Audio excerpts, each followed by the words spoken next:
Fernando es de la familia absolutamente, es un miembro del que conformamos el equipo de Sin Tarima, y bueno, pues les dejo a ellos. Yo solamente quería agradeceros vuestra presencia, ¿vale? Don Fernando, tiene usted la palabra. Sí, Santiago, bueno, lo tiene Ángel, porque había quedado con Ángel Bahamonde. Bueno, Ángel Bahamonde es catedrático de la Carlos III, bueno, es maestro de historiadores e historiadoras. Para nosotros es un placer y un honor tenerlo aquí. Bueno, lleva muchísimos años investigando todos estos temas y nos ha hecho el enorme favor de presentar este libro. Es un placer. Y es un honor también. Nosotros. Gracias, Ángel. Pues cuando quieras. Bueno, pues buenos días a todos. ¿Les importa si me quito esto? No. Así descubrirán ustedes lo feo que soy. Yo siempre he dicho en mi vida, y creo que casi siempre empiezo igual, que soy un tío muy feo, pero que tiene una gran vozarrona. Con lo cual es algo útil tener esa gran vozarrona. Pues miren, también digo una cosa, Gaudeamus, nos complace mucho un libro, presentar un libro. Para mí es un gran placer. Se publican tantos aparentes libros cada año, pero de esos aparentes libros solamente un ramillete, digo bien, merecen la pena de ser publicados. Y uno de ellos es el que tenemos el gusto de presentar. Moría en Madrid, 1939-1944, las ejecuciones masivas del franquismo en la capital. Sí, ejecuciones, porque ahora hablaré de alguna cosa al respecto. Como a las ejecuciones añadamos otras formas de represión que llevan a la muerte, ya veremos cómo las cifras planteadas en este libro quizás podrían multiplicarse por 2. Claro. Bien, las ejecuciones. Es un libro colectivo. A mí me encantan los libros colectivos. Acabo de publicar uno que está arriba, los libros de la Guerra Civil, sobre un libro colectivo, hecho con mis compañeros y editado, por lo tanto, soy el editor. Y aquí es un libro colectivo de Fernando y de Tomás. De Fernando y de Tomás Puntero y de Fernando Hernández. Bien, pues es un libro necesario. Miren ustedes, permítanme una frase cursi, porque en el fondo es cursi.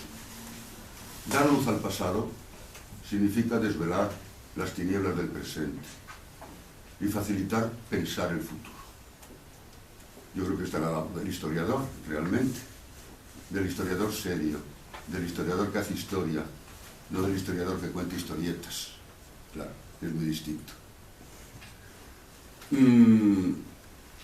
Sí, tengo que decir una cosa.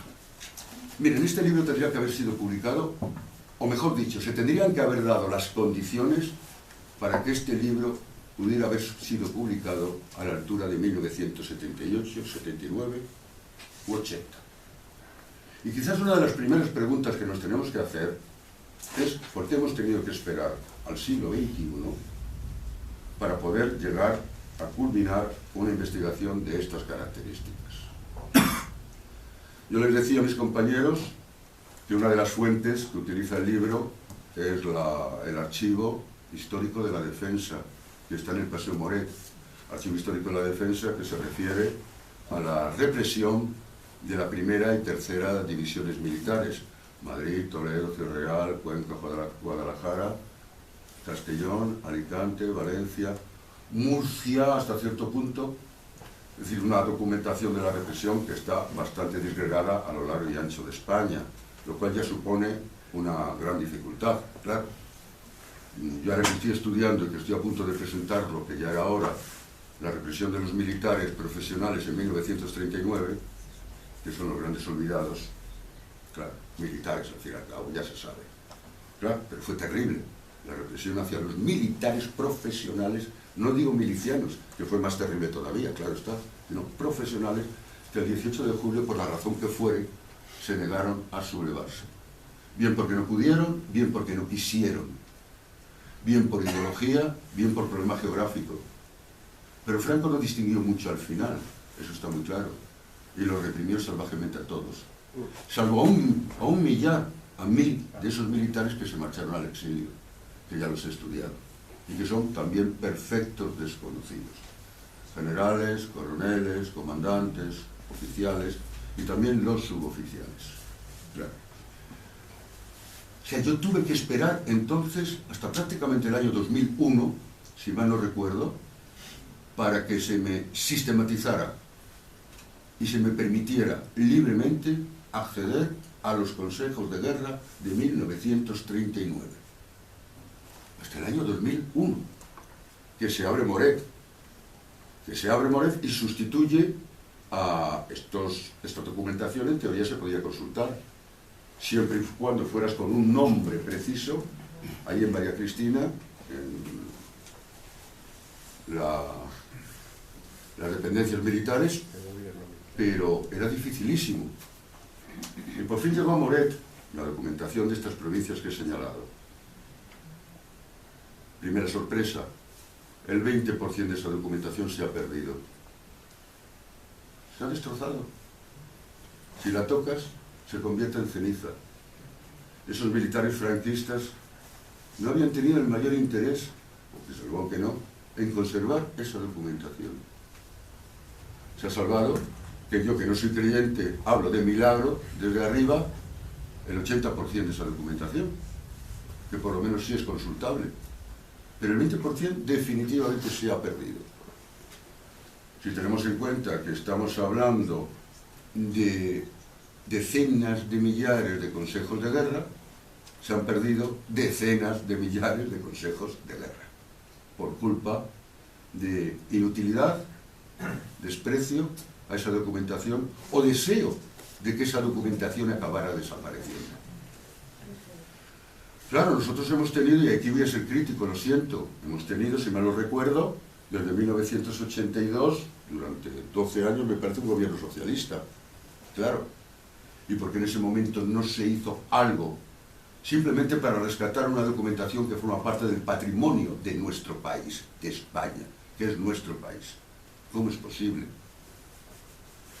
Claro, un libro de estas características ha ojeado, la verdad es que las fuentes son magníficas. Primero, de una manera o de otra, y creo que bastante en profundidad, bueno, pues este libro ha explorado, es decir, los autores de este libro han explorado toda la bibliografía existente sobre el tema, que ya empieza a ser copiosa. 1. 2. Tenemos, para acercarnos a la terrible represión del franquismo en esos años 40, en Madrid, tenemos los libros del cementerio, la documentación del cementerio. 1. Tenemos 2, lo que acabo de señalar, los consejos de guerra de Moret, y tenemos 3, el AGA, si sabemos buscar en el Archivo General de la Administración, que también hay grandes datos al respecto. Y luego tenemos, por supuesto, aportaciones, que aquí las hay, derivadas de testigos todavía vivos o de familiares de testigos todavía vivos, es decir, lo que podríamos denominar la transmisión oral de la historia, que con un buen trabajo de depuración de esa documentación, pues aporta evidentemente mucho. Ya sé que a veces en la transmisión oral de un hecho histórico, la imaginación a veces funciona más que la realidad, pero para eso está el historiador, que creo que tiene una capacidad para depurar el relato que recibe de un testimonio oral. Es decir, este libro completa en gran medida todo lo que hoy en día es posible de ser analizado. A mí me faltaría un capítulo, lo reconozco, pero yo sé que es un capítulo muy difícil y que rompería el título, porque el título son las ejecuciones masivas. Antes lo he dicho, todas aquellas personas que murieron en las cárceles de Madrid de mala manera. Por mala manera entiendo, por penurias de todo tipo, sanitarias, alimentarias, o de mala manera, fruto de torturas, fruto de palizas, o fruto de fusilamientos escondidos y justificados. Les voy a poner el caso de un hombre que no... un hombre y un nombre que no está en este libro, ni puede estar, claro está. Eduardo García Docet. Era un suboficial, un profesional de la milicia, no de escuela militar, claro, no de academia, pero un profesional de la milicia. Eduardo García Docet, luego os lo paso. Eduardo García Docet, bueno, era suboficial, digo, el 17 de julio de 1936, estaba destinado en el recién creado batallón presidencial, y Eduardo García Docet es uno de los múltiples militares, estamos hablando de cerca de 2 centenares y pico de militares, que están presentes frente al cuartel de la montaña, militares profesionales, poniendo orden al ataque al mismo. Han sido olvidados por completo, ya lo sé, porque el cuartel de la montaña es fruto de una epopeya popular, y si lo consideramos una epopeya popular, el asalto al cuartel de la montaña, no sobran los militares, la verdad, pero no, son cerca de 250 militares que están ordenando todo ese tinglado.